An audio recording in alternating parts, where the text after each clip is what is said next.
So first, we just wanted to go over that we do have 5 steps that we're going to be talking about today. Although if you are on our website, this might be a little confusing because we do have a page called the 6 steps to studying abroad. Neither of those are wrong. We're just kind of condensing it today for the 5 steps on our presentation because one of the steps on our website is to meet with us, which is what you're doing right now.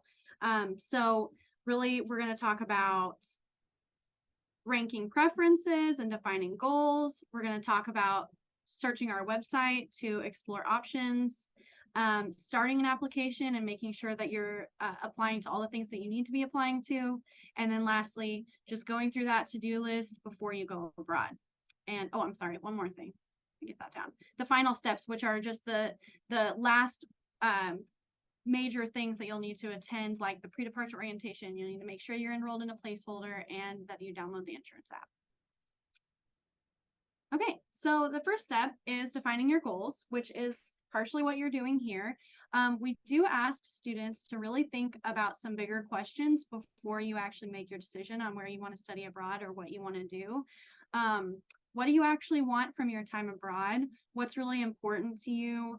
What are your plans after college, and what experiences might suit your life goals best? So even though, you know, going to study abroad in Spain and taking only art classes sounds really fun, and you know you can have a lot of free time and do all the things you want to do, but when you come back, you might regret not doing an internship or not taking a course that you really needed to graduate. So it's really important to think about all of the aspects of studying abroad before choosing something, because this is a big commitment. We do have 2 options in our office. We call them either long-term programs or short-term faculty-directed programs. Long-term does include summer, so that's summer, semester, or all-year programs.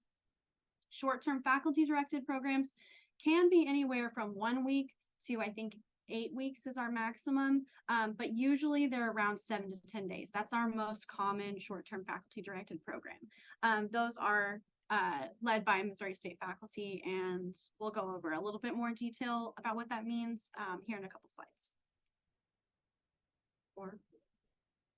Okay.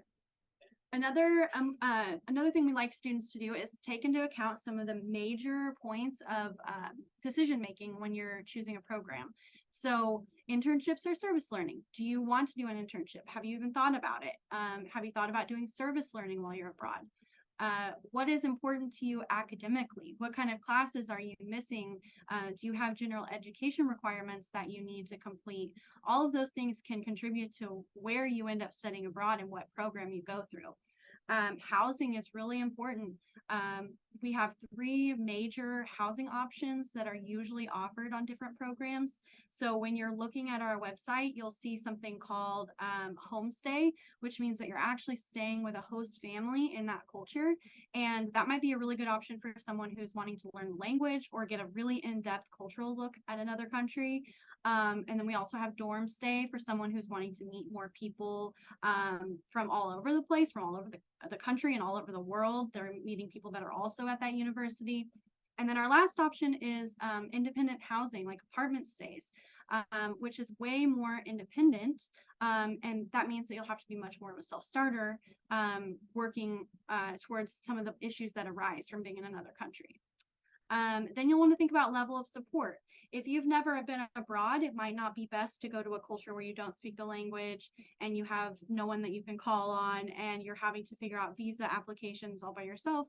If you're new to studying abroad or being abroad, it might be better to think about programs that offer more features, such as tours of the city or excursions, or maybe they keep you in smaller groups so that you actually have like a cohort that you work with. That can be a really good option for some students who aren't ready to quite be as independent yet. And then time, thinking about whether you want to study abroad for a full semester, a summer. If you don't have that much time and you know you have to work, you know, sometimes our short-term programs are better.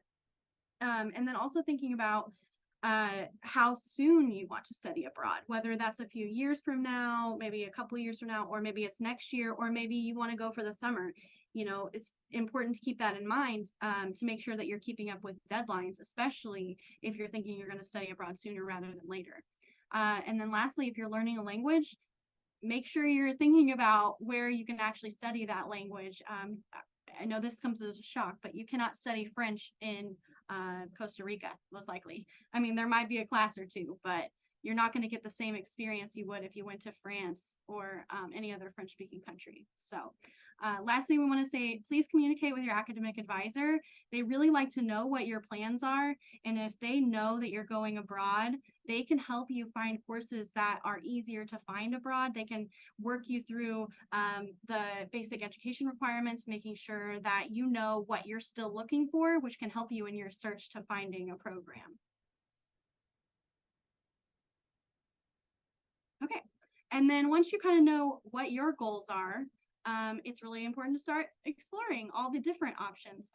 You know, you don't want to just go with the first one you see on our website. There's a lot of programs on there, and sometimes it can be a little bit overwhelming. So we're just going to go through, before we actually go to the website, we're going to go through what some of those program options mean. You'll see a lot of acronyms on our website, and we just want you to have a little base of knowledge before you actually do your searching.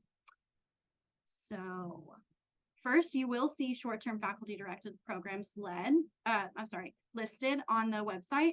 So what you need to know about those is they change every year. They're led by Missouri State faculty, and so those faculty actually develop those programs and go through the whole process of creating them, getting applicants, buying the tickets, doing all of that on their own. So some years they do it, some years they don't. They might switch off years. So just check every year for the programs that you might be looking for. You do not have to do the pre-approvals process, which is really great. It's just easy. You sign up for a course, you get in that course, and you go abroad, take the course with the professor from Missouri State, and you don't have to do anything to follow up.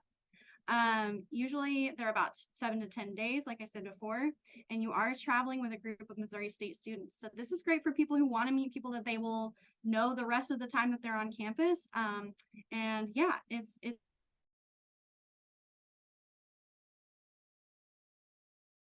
a bang for your buck. You get a lot of group deals on travel and on experiences.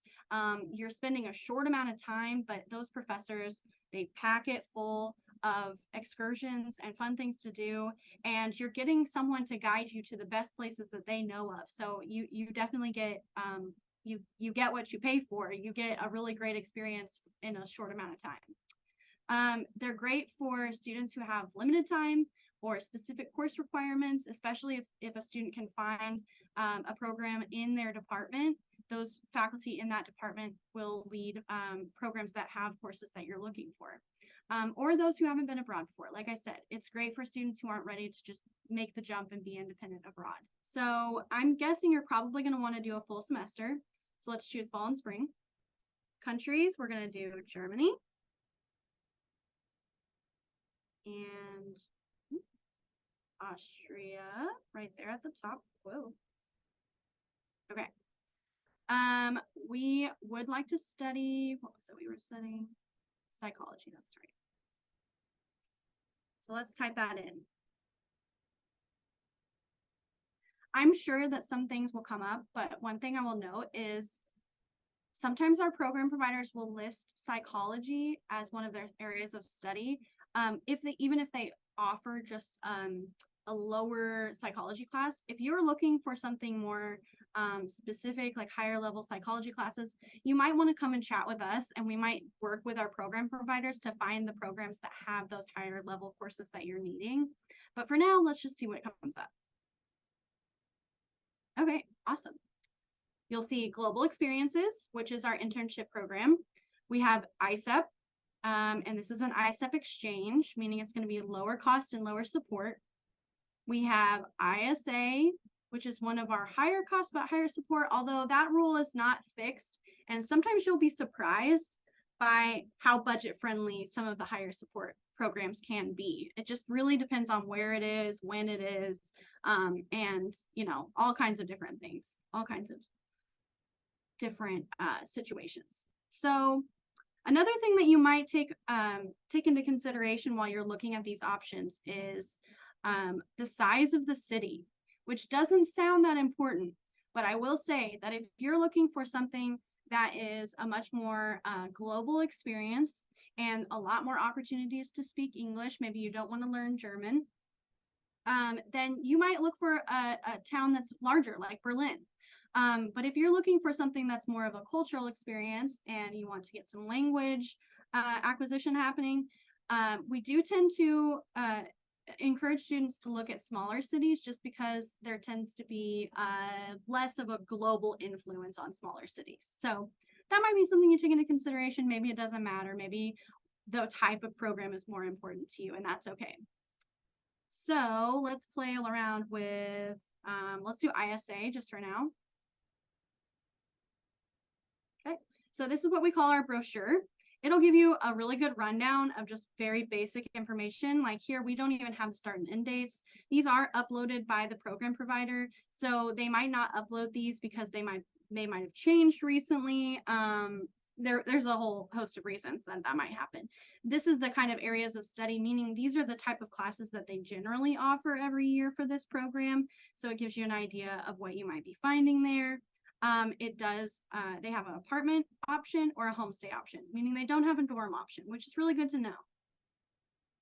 And then if you're like, this is a pretty good one, you can actually go to ISA's website and find out a lot more. Let me see if I can get this. There we go. You can find out a lot more specific information about this program, more about the courses, more about the homestay situation, more about the dates and the cost. I'm gonna check those. Okay. Awesome. So one last thing on searching through our website that I wanted to mention, sorry, I have all kinds of things in the way, is that if you're on our website and you're going through multiple different types of searches, it can get kind of frustrating to try to remember all of them. So our website actually has this nifty feature where you can just click Save to Favorites, and later on you can just click View Liked, and then it will narrow it down to the programs that you liked. I liked a couple of these programs earlier on today, so it's still saving those ones that I saved earlier. Do we have any questions in the chat? If you want to give some questions about searching or anything that you feel like I could go over more clearly on this page to kind of give you a better idea of things. I'll give you like a minute. There are no questions in the chat, but anybody questions. is welcome to ask a question.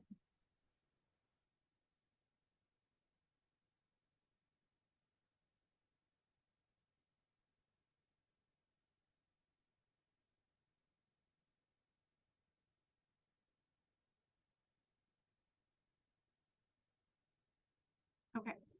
All right. I don't think there's any questions so far, so I'm just going to go back to our PowerPoint and I'm going to keep going. Okay. So if you decide that the ISA program in Berlin is the one for you, the next step will be to start on applications. And I just kind of sectioned these off into three main categories. Obviously, there's not just three applications that you might need to do, but this is just for ease of understanding. Number one, you're going to need to apply to your programs. That includes applying to Missouri State's application on the website. And on that brochure that we were looking at, there is actually a button that says apply now. So you'll need to apply through Missouri State's website and apply through the program provider's website. For that situation, that was ISA. So you'll need to start an application with them. And then after you know you're going somewhere and you know where you're going, you can start applying to scholarships. We encourage students to complete the MSU Foundation Scholarship application because there are lots of scholarships set aside for students who want to study abroad. As you're going through that application, you'll actually see a couple questions that ask you about studying abroad, and that can be a great benefit to a lot of students. And then after that, you can think about college scholarships. Every college at Missouri State does offer scholarships, and you can apply to them through our website. In that search feature, we actually do, I think, when you're on the search page and you saw that little star in the top left, those are featured programs. I believe all of our scholarships are also featured programs. So if you click the button that says featured programs at the top, it'll actually bring a list of all the scholarships and you can find your college, or you can just search it through the filters. And then once you've expended all of this college scholarships and the MSU Foundation scholarships, you can start looking at external scholarships as well. One of those kind of external scholarships, which is a really great opportunity, is the Gilman Scholarship, which is only for Pell Grant recipients. So if you are a Pell Grant recipient, that could be a great benefit to you. It actually, if you get the scholarship, it can go up to $5,000. So that's one of our more popular ones for students who can apply to it. We do have a high percentage of students who are able to get it.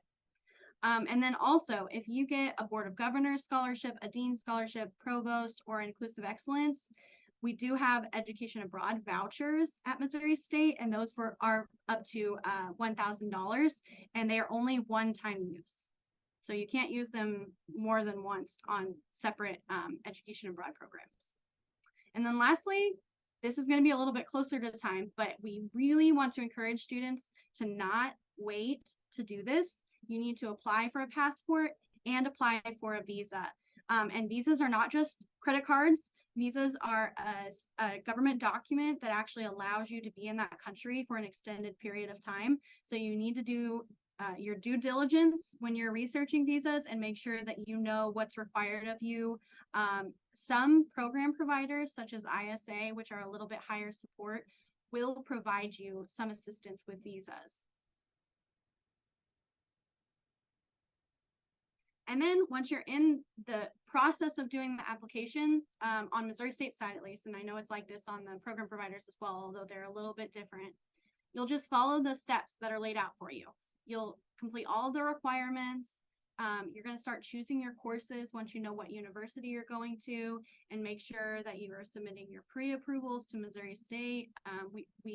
We will show you how to do all of that, but it's really important that you get pre-approvals for any courses that you're taking abroad before you go abroad, so that you know what credit you're going to come back with, and you're not going to have any surprises on your degree audit when you come back.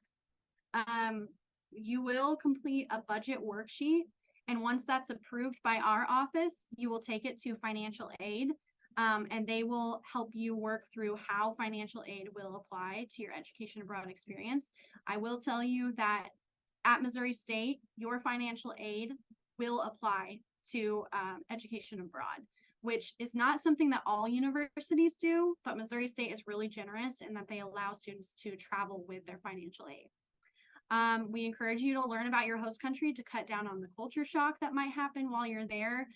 Get to know the language a little bit even before you go. Make sure that you know the social norms, and just keep an open mind about the difference in culture, because that can be a little bit surprising to students at times. We added this asterisk and the petition to travel note because during COVID, most students had to petition to travel.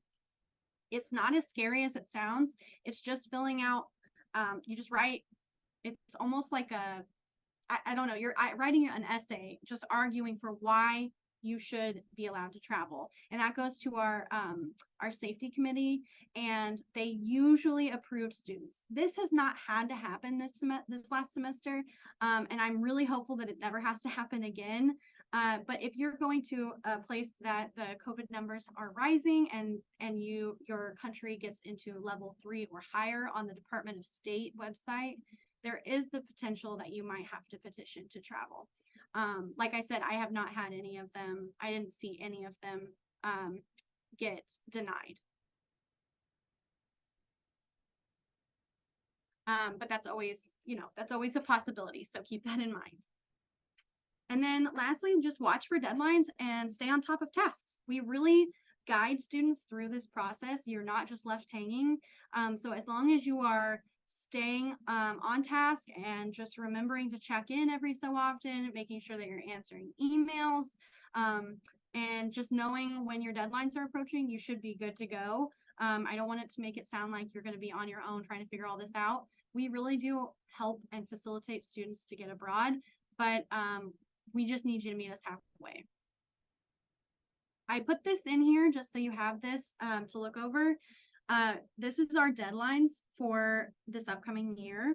As you can see, if you're going on an ISEP exchange program, this should say ISEP exchange. If you're going on an ISEP exchange program for the fall semester, the deadline is actually the 15th of February. That's really good to know. I don't know about summer. So for that one, they might follow the non-STFD, which is all of our other affiliate providers. Remember that STFD is short-term faculty directed programs. So if you're wanting to apply to one of those, the application deadline is here, the payment deadline is here. And then for any other like ISA, USAC, Barcelona SAE, any of those, you're going to look at these application deadlines. So make sure that if you're going on a summer program this year or a fall program, that you have your application in by the 1st of April. Okay, and then once you're through most of your application, we will host a pre-departure orientation for you, and it is required that you attend. There is a lot of information jam-packed into this event, and we just don't want to send students abroad without the information that they will need.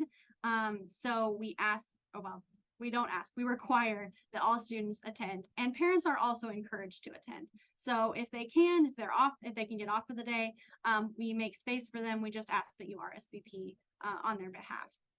You will learn more about health insurance, and just to clear the air on that, you will be covered by Missouri State for health insurance while you're abroad. It's part of your IPAE fee, which is pretty much the fee that we charge students to study abroad through our office. So your health insurance is covered while you're abroad. We'll talk about health and safety. We'll talk about travel and packing, and we'll talk about those final steps that you need to make sure that you're finishing up. And then we'll also just mention the returning process, because once you come back, it's not just over and done with. We know that you've gone through something potentially life-changing. So we want to give students the option and the opportunity to learn how to turn those skills that they learned abroad into a career, and be able to communicate with other people who know what they've been through, and be able to share stories in ways maybe they can't with their family and friends who just don't get it. Just some last need to know things.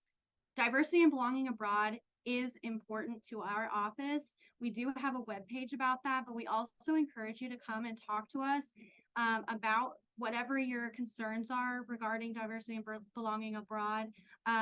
We also encourage students to contact the program provider and any a contact that you will know will be abroad with you, like on-site staff. Talk to them about your concerns, because they're the people that are going to be there with you and can really look out for you and, step in if needed. As for the SAP 099 course, that is a placeholder course that we have all long-term education abroad students enroll in, and it just saves your place at Missouri State so that when you come back to Missouri State, you are not struggling with full-time status, and that includes struggling with any kind of financial aid problem. You won't have any issue as long as you're enrolled in SAP 099. And then lastly, IDS 297 is a course that's offered at Missouri State. It's kind of a catch-all course for a lot of cultural classes or cultural opportunities. So the description on the website is an interdisciplinary study of other cultures while living and studying in an international venue. That can be through history, language, literature, sociology, and other disciplines, and they will acquire a deeper understanding of another culture and the American culture. So that hits on a lot of things, a lot of courses that you could potentially take abroad. I have heard of students taking Italian cooking, or I think there was one who did an archaeology in Ireland class and got IDS 297 credit for it. This is not guaranteed. We don't want to give you the idea that just because it has something to do with some culture that it will be a guaranteed course that you can get. You do have to apply for it, I should say, submit a pre-approval request for it, just like every other course. but in the past that has been an option. So just keep that in mind. It is part of your cultural competency category on your basic education, your general education requirements. So if you haven't already filled out that section on your degree audit, this might be an option for you. Okay, and now I'm just going to open it up to questions. If you have any questions, please just put them in the chat. I think Amy, who is moderating, will watch them and will be able to give me a heads up.